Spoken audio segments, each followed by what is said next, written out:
Welcome to Debugged Reality, where tech isn't just about what's possible, it's about what works. We're here to explore, experiment, and most importantly, solve problems in the real world. Whether you're building your first DIY project with an Arduino or trying to figure out how AI can predict stock market trends, we've got you covered. On this channel, we're diving deep into hands-on tech builds, where we walk you through creating everything from smart robots to drones. But here's the twist. We're not just going to build it, we're going to break it. Why? Because real learning happens when things go wrong, and we show you how to fix it. Ever wondered how AI works behind the scenes, or how it's controlling your everyday devices? In our AI Unplugged series, we'll break down complex concepts into easy-to-understand, practical applications you can actually use. But we don't stop there. With Cybersecurity Reality Check, we'll show you how to protect yourself in an increasingly digital world, whether it's securing your website or defending against the latest cyber threats. We're not just about the present, we're also looking back. In Tech Through Time, you'll hear the stories of the first hackers and tech pioneers who shaped the world we live in today. If you're ready to get hands-on with tech, understand how it impacts your life, and maybe even break a few things along the way, you're in the right place. Welcome to Debugged Reality, where tech meets real-world solutions.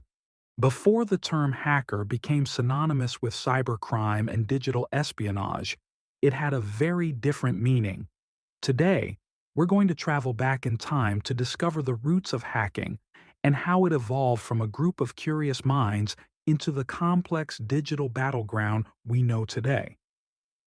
This story begins in the 1960s, long before personal computers or the internet even existed. At the Massachusetts Institute of Technology, or MIT as you might know it, a group of young engineers and tech enthusiasts formed a club called the Tech Model Railroad Club. But this wasn't just a group of train hobbyists. No, these were some of the brightest minds of their generation, and they were about to change the world. These students had access to something special, the IBM 704, a behemoth of a machine. It was one of the first computers ever built, and it took up an entire room. These students, let's call them the original hackers, weren't content with simply using the machine as it was intended. They were fascinated with figuring out how it worked, how to push its boundaries. They wanted to tinker, to explore, to hack. But here's the thing. In those early days, hacking wasn't about breaking into systems or stealing data. It was about elegance. It was about solving problems in the most clever, efficient way possible. It wasn't illegal. It was an art form. By the late 1960s and early 70s, hacking had spread beyond the walls of MIT. One of the most legendary early hackers wasn't even working with computers at all. His name was John Draper, but he became famous under the nickname Captain Crunch. Why? Because he discovered that a simple toy whistle, found in boxes of Captain Crunch cereal, could mimic the tone used by telephone systems to route calls. With that whistle, he could make free long-distance calls, a technique known as phone phreaking. Now how's that for creative hacking? By the time the 1970s rolled around, hacking was starting to take on new meaning. Personal computers were beginning to emerge, and a new generation of hackers was born. These were the kids who grew up dreaming about what computers could do. One such kid was Steve Wozniak, co-founder of Apple. Wozniak was the ultimate tinkerer. In 1976, he and Steve Jobs created the first Apple computer, in a garage no less. Woz, as he's affectionately called, was another example of how early hackers weren't necessarily criminals. They were pioneers, pushing the boundaries of technology in ways no one had ever imagined. Now, you might be wondering, when did hacking take a darker turn? Well, that's a complex story.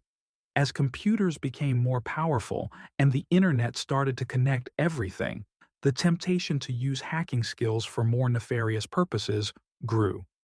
By the 1980s, hacking had evolved into breaking into systems, stealing data, and even corporate espionage. The 1983 movie War Games even popularized the image of the teen hacker, a stereotype that still lingers today. In fact, the film was so influential that it caught the attention of the US government. It's widely believed that the movie prompted Congress to pass some of the first laws against computer hacking. And that brings us to today. Hackers can be criminals, yes, but they can also be security experts, white hat hackers they're called, who protect systems from cyber threats. In fact, the original spirit of hacking, creative problem solving, is still alive and well. It's just that now, it's part of a much bigger, much more complicated world. The first hackers weren't trying to steal data or cause harm. They were trying to understand and improve. From phone phreakers to the creators of Apple, hacking started with a curiosity to see how far the boundaries of technology could be pushed.